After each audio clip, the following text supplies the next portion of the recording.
Assalamualaikum warahmatullahi wabarakatuh. Jumpa lagi kita dalam pelajaran bahasa Arab peminatan khusus untuk kelas 11 agama. Insya Allah dalam video kali ini kita akan belajar tentang sebuah posisi kata yang ada dalam ilmu nahwu, yaitu posisi na'at. Mari kita mulai.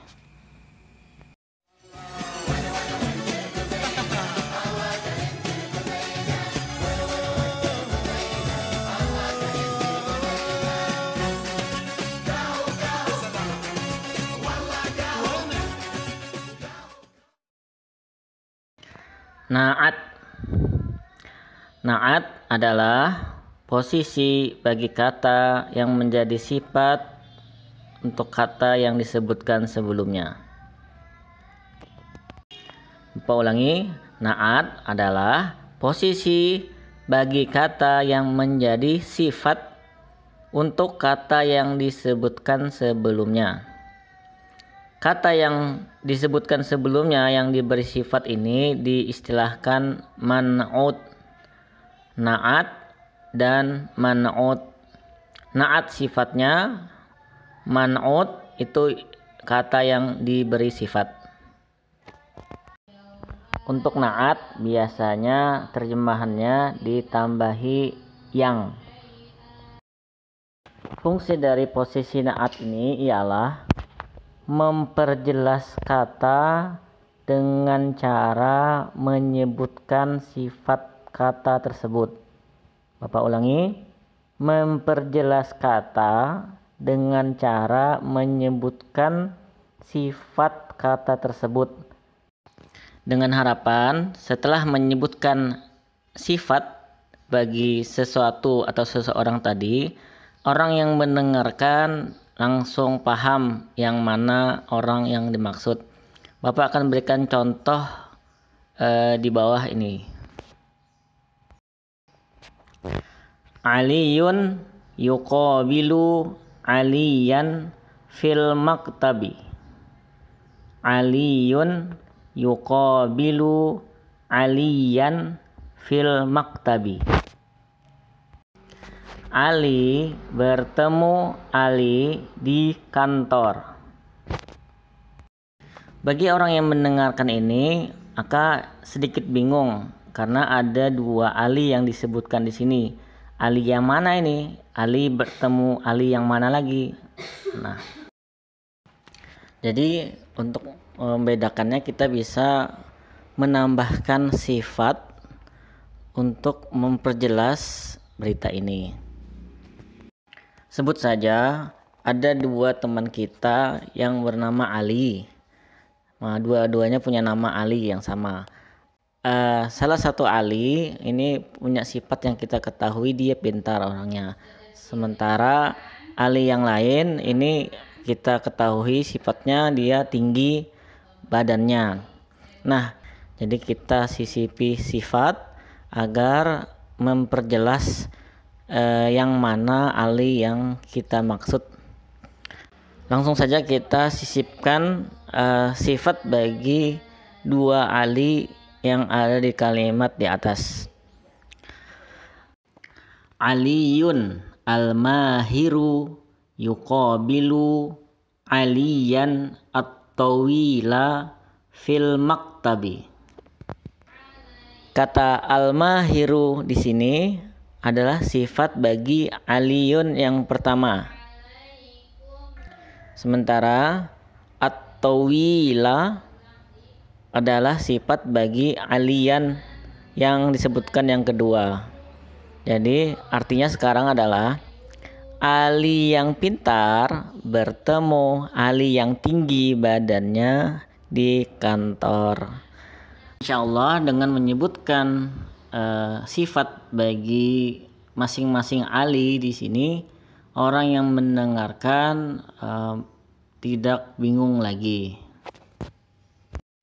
Jadi itulah salah satu fungsi na'at, memperjelas seseorang dengan menyebutkan sifatnya.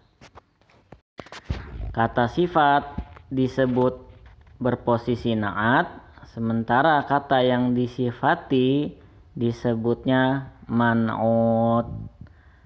Hukum na'at dalam ketetapan ilmu nahwu, semua kata yang berposisi na'at hukum i'rabnya mengikut man'utnya.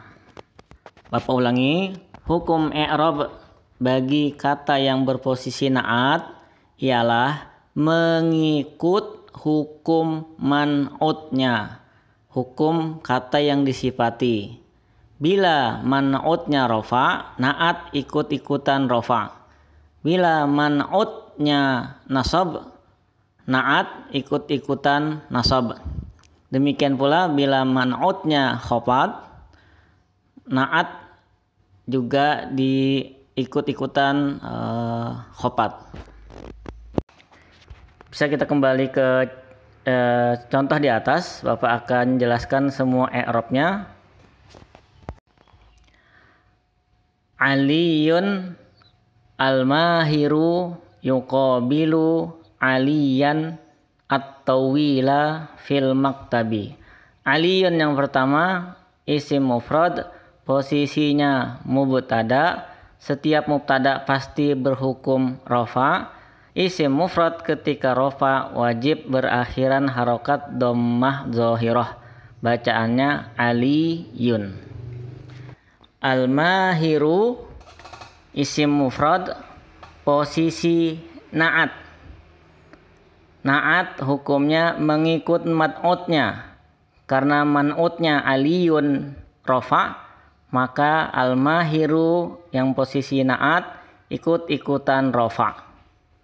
Isim mufrad ketika rafa juga dibaca dhammah zahirah. Makanya di sini naatnya dibaca al-mahiru karena man'utnya aliyun rafa. Lanjut, yuqabilu fi'il mudhari', domirnya huwa kembali kepada aliyun. Posisinya khobar mubtada. Aliyan isim mufrad berposisi sebagai maf'ul bih, objek dari yuqabilu, menemui siapa? Menemui Ali. Ali yang kedua ini berposisi maf'ul bih. Sudah pernah kita pelajari ya. Semua maf'ul bih wajib berhukum nasab. Isim mufrad ketika hukumnya nasab dibaca berakhiran harokat fathah, dibaca aliyan. At-tawila isim mufrad, posisinya di sini adalah na'at. Hukum na'at ialah mengikut man'utnya. Man'utnya adalah aliyan. Ali yang kedua ini. Aliyan hukumnya nasab, maka at-tawil yang na'at ikut-ikutan hukumnya nasab. Isim mufrad ketika nasab dibaca berakhiran fathah zahirah, dibacalah at-tawila. Lanjut, fi huruf jar. Al-maktabi isim mufrad, posisinya majrur bi harfi jar, yaitu didahului huruf jar, yaitu huruf jar fi. Hukum posisi majrur bi harfi jar adalah khafat, wajib khafat.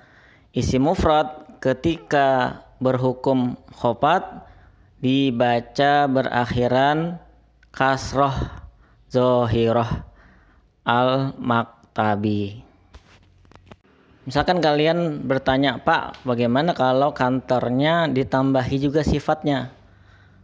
Sifat kantornya mungkin kantor yang baru. Boleh saja kita tambahkan sifatnya yang kemudian akan berposisi na'at. Kantor yang baru. Yang baru bahasa Arabnya al-jadid. Bila kita tambahkan sifat ini di belakang kata maktab, kantor, maka posisinya adalah na'at. Jadi kalimatnya sekarang tambah lagi, Aliyun al-mahiru yuqabilu aliyan at-tawila fil maktabil jadidi. Al-jadidi isim mufrad, posisinya na'at, hukumnya mengikut man'utnya yaitu maktab. Hukumnya maktab adalah khopat, maka na'atnya ikut-ikutan khopat. Isim mufrad ketika khopat dibaca akhiran kasrah zahirah. Akhirnya dibaca al-jadidi. Perlu diketahui bahwa semua kata yang berposisi na'at mestilah sama dari segi mudzakkar dan muannasnya man'ut. Maksudnya bila man'utnya muzakkar, maka na'atnya juga harus mudzakkar. Bila man'utnya muannas, maka na'atnya juga harus muannas. Perhatikan dua contoh berikut ini. Kalimat yang di atas ini na'at man'utnya mudzakkar, sementara kalimat yang kedua na'at man'utnya muannas. Baik anak-anak, sebagai penutup Bapak akan sebutkan beberapa kesimpulan. Kesimpulan yang pertama, bahwa na'at itu adalah posisi bagi kata yang menjadi penjelas sifat suatu kata yang disebutkan sebelumnya, yang kemudian diistilahkan man'ut. Kesimpulan yang kedua, hukum i'rab na'at adalah mengikut hukum man'utnya. Bila man'utnya rafa', na'atnya juga rafa'. Bila nasab, ikutan nasab, bila khopat ikutan khopat. Kesimpulan yang ketiga, bahwa na'at harus menyamakan dengan man'utnya dari segi muzakkar dan muannasnya. Bila man'utnya muzakkar, maka na'atnya harus muzakkar pula. Bila man'utnya muannas, na'atnya juga muannas. Jadi anak misalkan kalian disuruh membuat kalimat yang ada na'atnya, maka kalian siapkan dulu kata-kata sifat yang kemudian kalian akan sisipkan ke dalam kalimat yang sudah ada untuk menggambarkan sifat sesuatu atau seseorang, persis seperti yang Bapak contohkan di atas. Kemudian sudah disisipkan, kalian samakan hukumnya na'at antara na'at dan man'utnya, rafa, nasab, khofatnya. Kemudian perhatikan pula dari segi muzakkar dan muannasnya. Sebenarnya anak-anak, pembahasan na'at ini tidak sampai di sini saja.